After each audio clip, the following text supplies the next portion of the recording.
Oops. Let's see here. Welcome, folks. Welcome back to Orange Hat, and we're doing another theme stream, episode 52. Hope you're all having a wonderful day. And hello to Vanya and Neozoic. I see you guys in the chat. Thank you so much for joining. And to those on X who are slowly finding it, thank you for joining.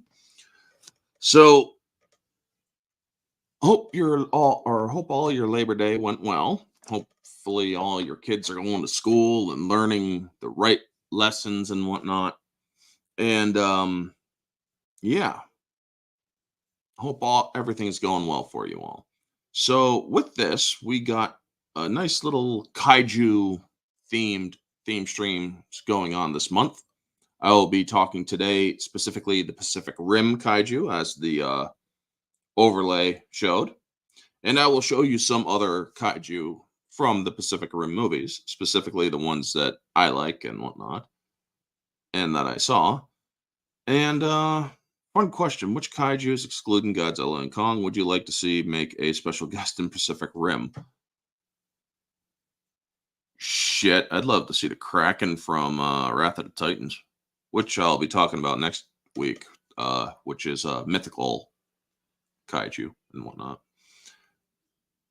But yeah, they are getting into Pacific Rim. Before we do, rather, I want to let everybody know what's going on for the week.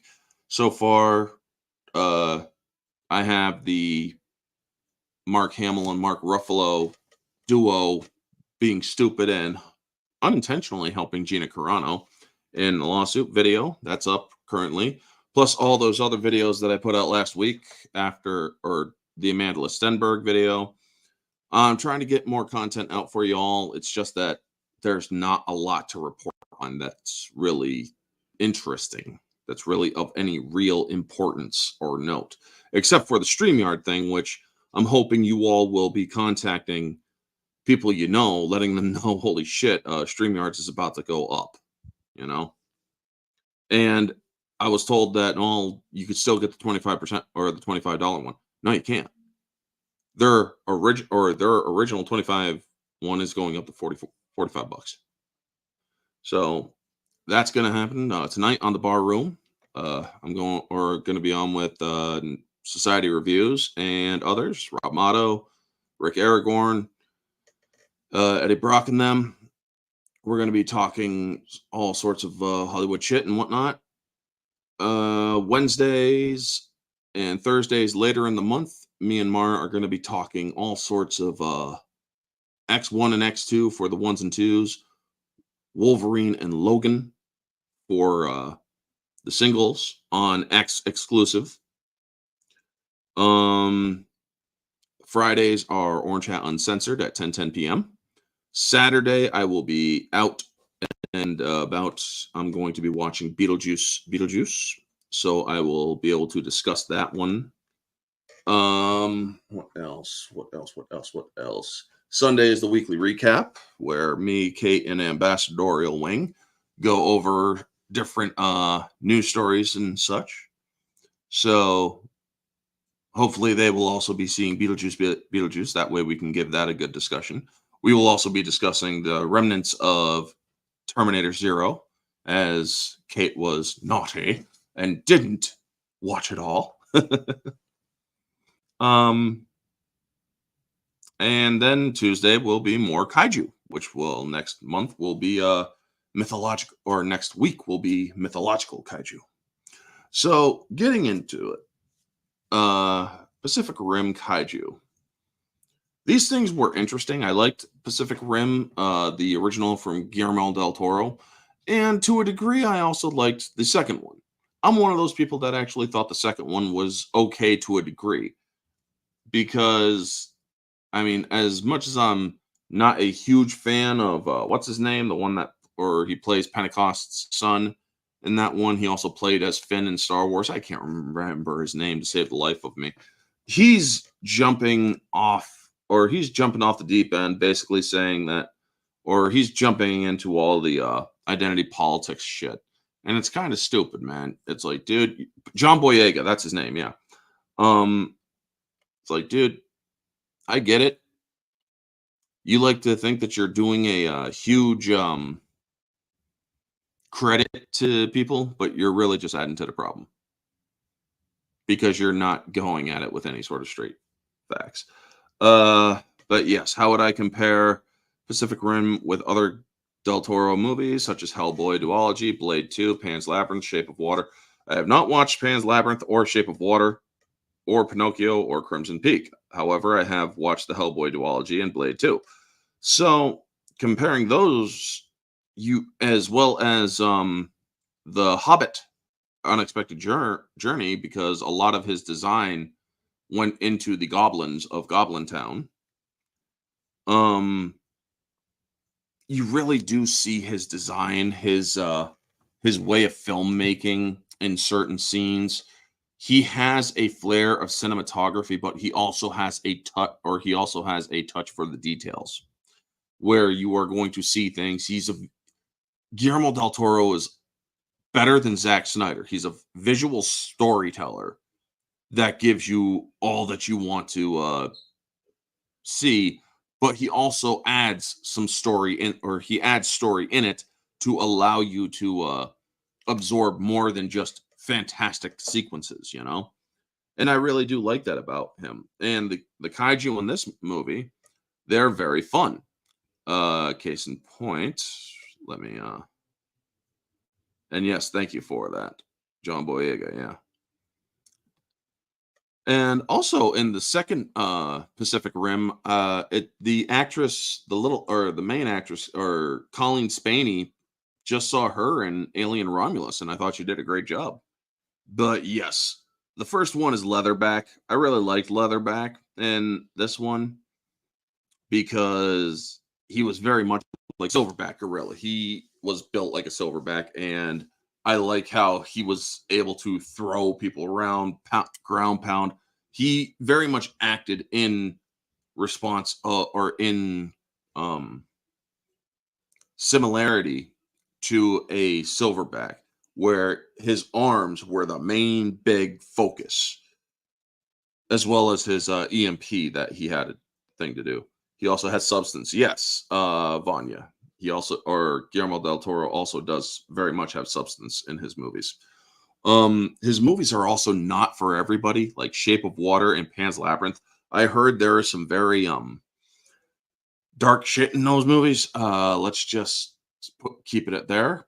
So yeah, his movies aren't for everybody, but he does a good job of telling those stories.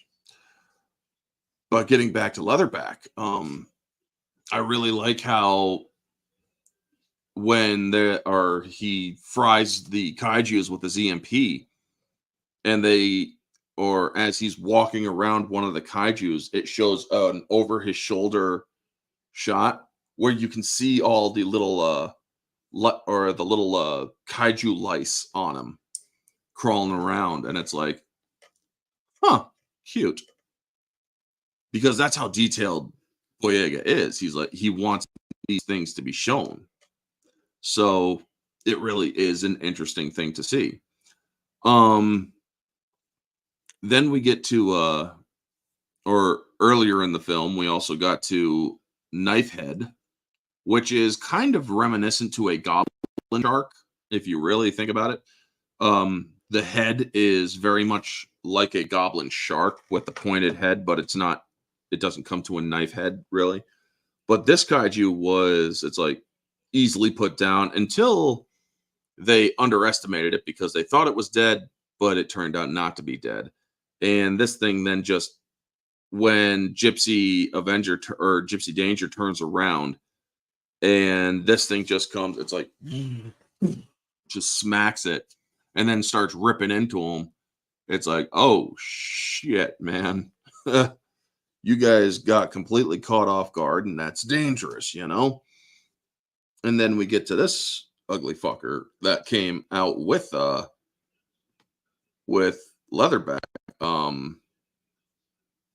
Otachi, I believe this one is.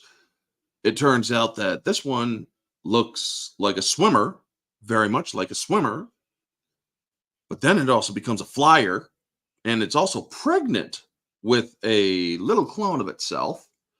So then that kind of contradicts the story of these things being clones, because they're all basically being manufactured on a manufacturing line. They're all clone kaijus and whatnot. Because when Newt uh, does the or does the breach, or goes into the breach with or goes into a mind link with a kaiju brain, it's like, shit, you dumb shit. You just saw a bunch of stuff. And so how can a clone be pregnant? Unless the clone, or unless the template was pregnant, which is kind of weird because, well, yeah, it makes a person wonder. So there are a bit of weirdness in the Pacific Rim movies. However, I do like them for the most part. And another one I liked was Raiju. This one, the underwater one, because then it can open up its head and out springs its actual head, which is kind of like almost like a sphincterish kind of thing. But yeah, it's very cool to see. And that plus another one was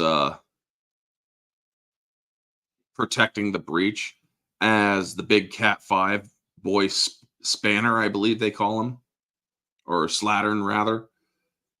When he comes out, you look at Gypsy Danger and you look at Striker Eureka, and they're like, well, that's a big boy. Let's kill him. I mean, they really do sell the size of these guys, especially in the city sequences. And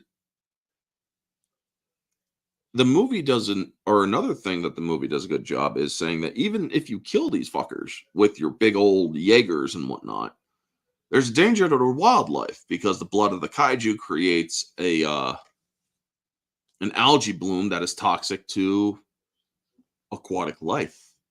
So there's that risk when you're killing these things. And then we get to the second movie after they finally close the breach, after Gypsy Danger goes down and detonates, and what's his name, Raleigh, and Rinko Kikuchi character Mako, they end up together, but he ends up I guess he died or something, because they never really tell you what happened to Raleigh. But I'm guessing he died in this, or before the second one, before the events of the second one, because it's like, yeah, 5 years later, things are better. They're trying, or now they're trying to do drone kaijus and whatnot, or drone Jaegers, except that Newt is sabotaging it all because he drifted with a kaiju and was possessed by one of the overseers. So yeah, that kind of happened. And that's the weird thing about the second one I didn't really like. However, I did like the bit of it where who would win in a fight, Knifehead or Gurion from the Gamera series? I've never seen the Gamera series, so I wouldn't know. Sorry. But yeah, the Mega Kaiju from the second one, which was like 3 kaiju in one, thanks to Newt's perversion. This guy, which basically makes all the categories for the Gen 6 Jaegers look like midgets, literally. This thing is like, holy shit, man. When I saw that, it's like, I want to see Godzilla go up against this boy. I want to see Godzilla go up against the Mega Kaiju, because that Mega Kaiju is just one badass looking thing. And I even like the end of the movie where they basically go up atmospheric and fall to crash into him. And it's like, well, hopefully that's enough to kill it. And thankfully it was. But I do love how they have it like, oh, shit, that hurt. Don't worry. I'm not dead yet. And basically falls down dead. Let me get rid of the overlay here. But yeah, it's like, I got another little bit left in. No, I don't. I love how Guillermo del Toro does that or it wasn't Guillermo del Toro that did the second one, but when they do that kind of thing with big monsters where you think it's alive, but then it dies. And it's like, no. Okay, I'm dead. And I really thought that these guys, or it was fitting with with the first ones. This one is a lot bigger. It has a little bit more technological advancement due to the fact that it was or Newt used a lot of technology that could help merge the three into one. And I'm thinking to myself, dude, you are out of your mind, batshit insane. You deserve to be, well, destroyed because, well, yeah. Who is your least favorite Pacific Rim kaijus? The one that crab looking fucker from Mako's memories with Marshall Pentecost. I would definitely say that is my least favorite because it doesn't look like any of the other kaiju, It doesn't look like any of the kaiju that also came out of the breach. These things all have a very specific look with the eyes, multiple eyes, or they have a very reminiscent look to things like that, or to certain animals. I mean, that was more aquatical crustacean kind of stuff, sure, but it's like, eh, you know? That axe-headed one from the beginning, when they first came, I liked that one too because it showed that there was a level of it wasn't just a big dumb animal because when the jets are fighting it, it swings up its tail to destroy a few of the jets, kind of like what Godzilla does, And then the Jaegers themselves are also, it's like, to fight monsters, we needed monsters of our own. And so the Jaeger program was born. And it's like, yeah, I mean, personally, I would have been looking at these bad boys from a totally different perspective. If you want a huge, hulking, rock'em sock'em robot kind of Jaeger, Cherno Alpha would have, or is your man, because Cherno Alpha is basically has a fucking nuke reactor on it. And, or it looks like it has a nuclear reactor on it, thanks to the whole Russian design shit. But it's like, boom, I do like the different designs of the different Jaegers. However, the kaiju basically made them all look like idiots because it's like, oh, you guys are going to be able to do all these thunderstrike formations with a three-armed and three-mind piloted Jaeger. Then you also got Striker Eureka, which was a Gen 5, the only Gen 5. It was very nimble and fast, sure, but then it gets fried because they're all digital, except for Gypsy, who happens to be analog. But wait a second, didn't that also mean that Cherno Alpha was also analog? Because Cherno Alpha was also a Jaeger that was of an earlier generation, except, well, also Cherno Alpha had its head crushed because Leatherback basically destroyed him. But yeah, the least favorite one is that crab one because I didn't feel it really belonged in the designs.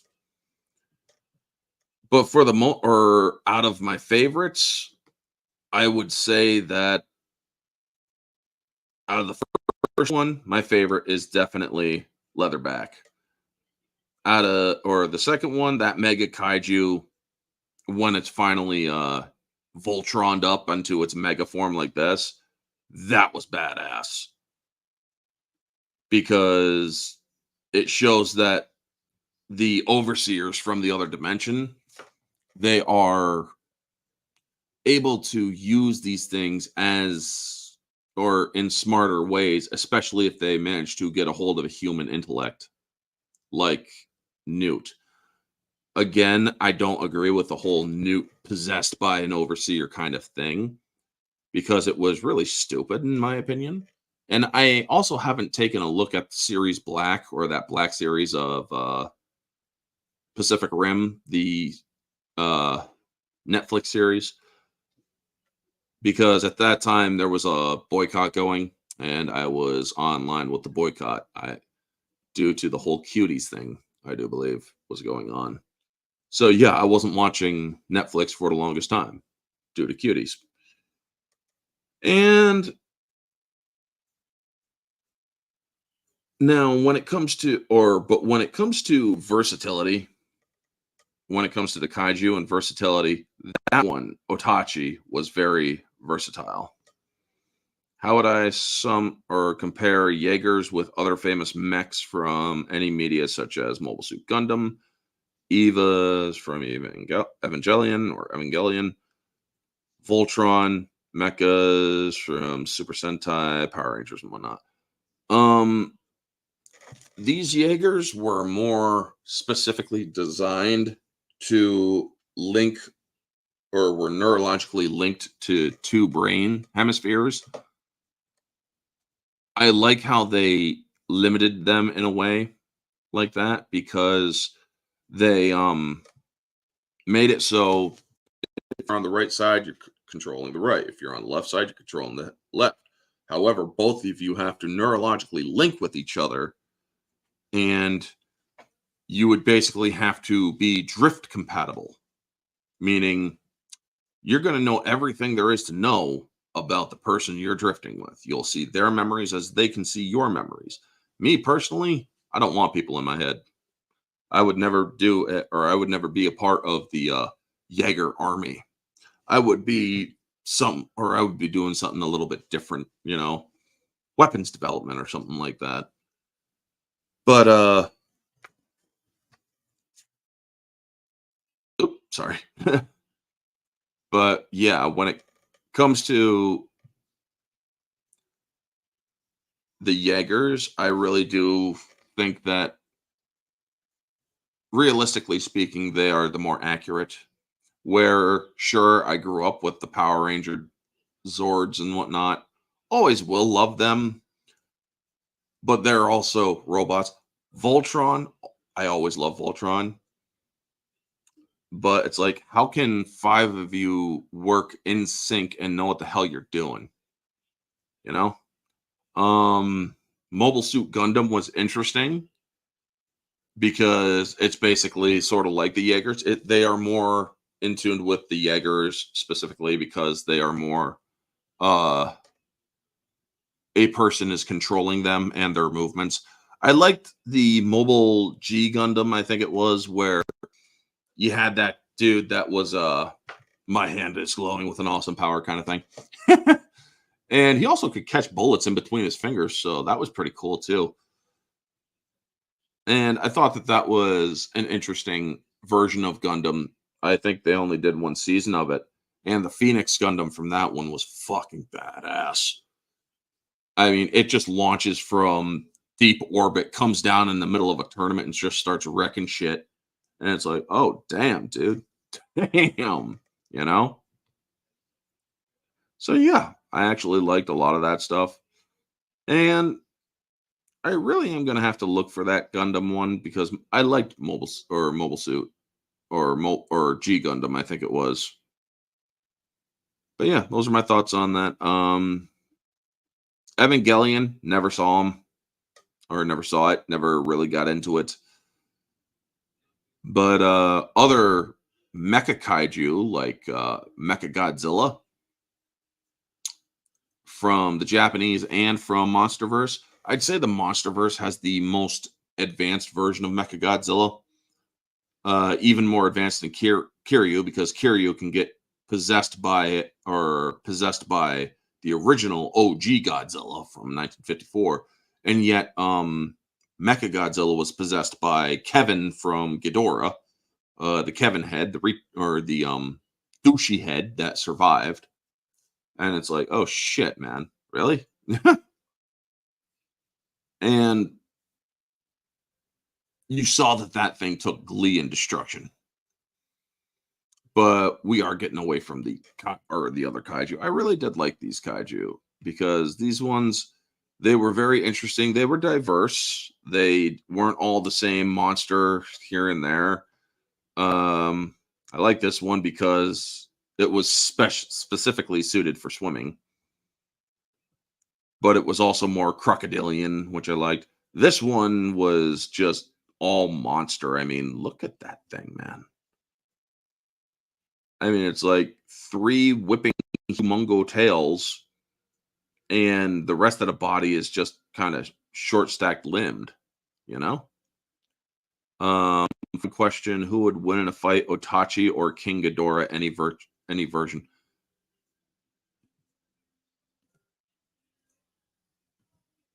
This guy versus King Ghidorah? King Ghidorah would slaughter him. If you're talking any version of King Ghidorah, maybe he would stand a chance against the person in a puppet. But if you're talking MonsterVerse King Ghidorah, Otachi is dead. Otachi would get slaughtered. I mean, don't get me wrong, Otachi is smart. It was a very smart kaiju. But it's like, yeah, this thing, yeah, he'd get slaughtered. I mean, I would love to see, let's see here. As I said, I would love to see this guy fight Godzilla from MonsterVerse or even Godzilla Earth. Well, no, Godzilla Earth is absolute invincible. You can't really kill Godzilla Earth. They tried and failed spectacularly. So I would say this guy versus Godzilla and possibly Rodan to also kick in for some I mean, or Mega Kaiju would probably kill Godzilla or wreck his shit a little bit. So definitely bring in some of the big three like Ghidorah, Mothra, or not Ghidorah, but Mothra, Rodan, and Godzilla fighting this dude. They'd definitely wreck his shit. And then have Kong come in at the last minute and perform the coup de grace, chopping its head off. Be like, yeah, your head's mine. I'm gonna put you on, or I'm gonna make you into a fucking into a goddamn trophy. You know. But yeah, Otachi, this dude versus Ghidorah. Yeah, Ghidorah's won in that one. So that is basically all I really got. I mean, or Knifehead again. You had a really good, or you had a really good battle with Knifehead. But the best part of it was when Gypsy's turning around, you see Knifehead just come out and just smack him, and it's like, damn. And then he uses his knife to poke in, which was a great thing. Then it shows how Raleigh gets his brother killed. And that's another thing too. I wouldn't be able to handle that sort of mental strain. I mean, yes, I could, but I would also, or if I was suddenly separated from somebody neurologically, I would probably not be able to handle that. I would probably die simply from the strain being or simply from the severance. I mean, I know my mental limits, folks. I'm very strong-willed, but having somebody in my head and then having them forcefully removed. What if Mega fights Shin Godzilla? Let's see here. Shin Godzilla would tear him apart.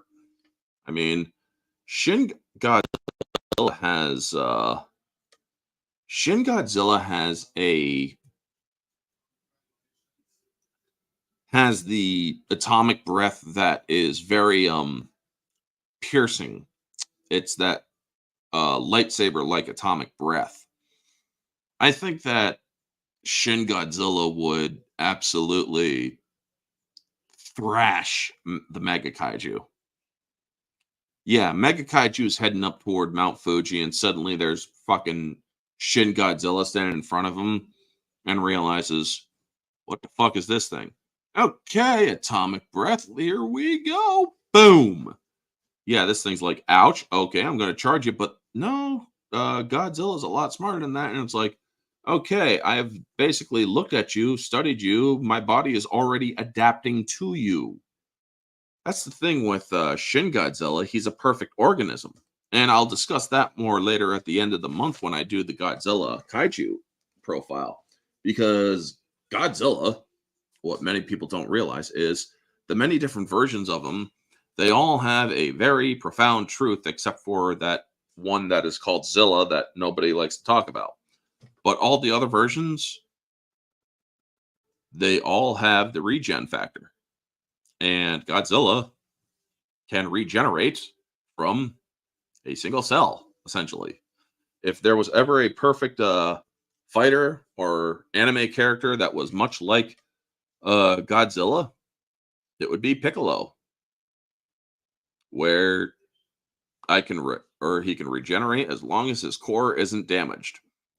Not or now I don't say Cell because Cell would or Cell is an amalgamation of other people and other fighters, but Piccolo, Namekians, yeah. Any other questions before I close down? Because I got other stuff that I got to get to later on, and then I'm going to visit family. So I'll leave it open for another 30 seconds to get your comments in, folks. And then I'm going to start taking off. Who's the most scariest? Out of all of these, I would say, oh, out of all of these,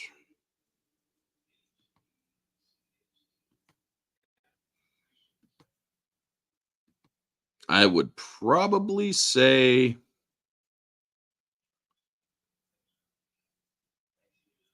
right here, Raiju. Definitely the most scariest. I mean, the crocodilian head that opens up and has that on there. Yeah. Not versed in kaijus. It's all right, Vanya. Any questions really would have are really good, but yeah. But yes, definitely Raiju is the scariest because of his simplicity, but as well as his complexity. He's a very crocodilian kaiju, but that opening head is kind of creepy. And so yeah, I'd hit the scary factor on this one. I'd be more afraid to be around this one.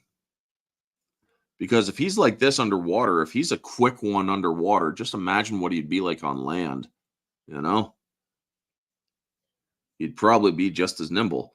Which Pacific Rim kaijus would you like to see appear in Godzilla or other kaijus such as Kong, Gamera, and whatnot? The idea of kaiju look species. This one first. I'd love to see Godzilla in that universe to fight these things. However, it really wouldn't happen because the breaches are closed.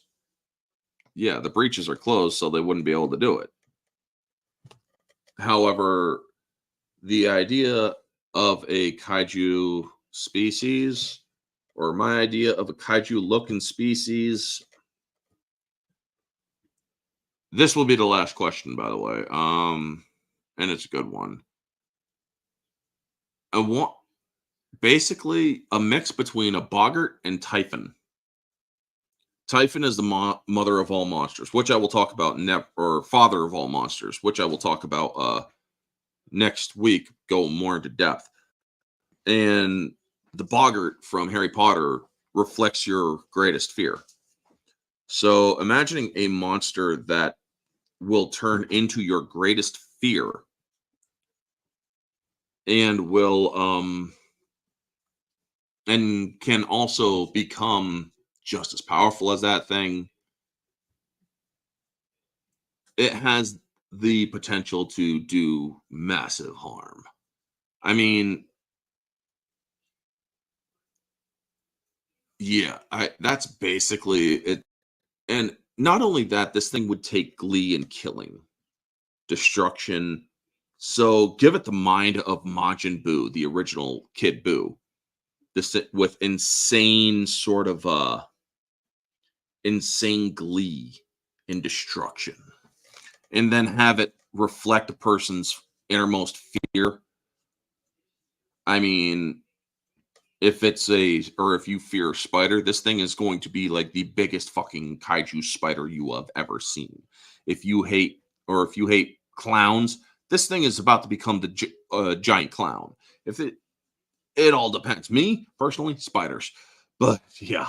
Take care, Neozoic, and thank you again, Vanya, for joining in too. But yeah, man, holy crap. Definitely like a Boggart kaiju would be totally badass. But anyway, folks, that's going to be it. We've gone 36 minutes, 37 almost. And next week will be mythological kaiju, like from different mythologies and such. And yeah, we're gonna have some fun with that one. Anyway, thank you all for tuning in. If you like these if you like these little streams that I do, the theme streams, feel free to stop by, share, and oops, sorry, wrong one. And share them out. Let people know that these are the kinds of things I do on Tuesday afternoons.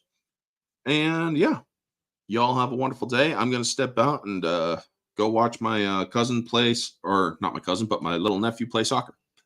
So thank you to everybody, Vanya and those on X who are also watching. And you all have a wonderful day, and always remember to stay humble.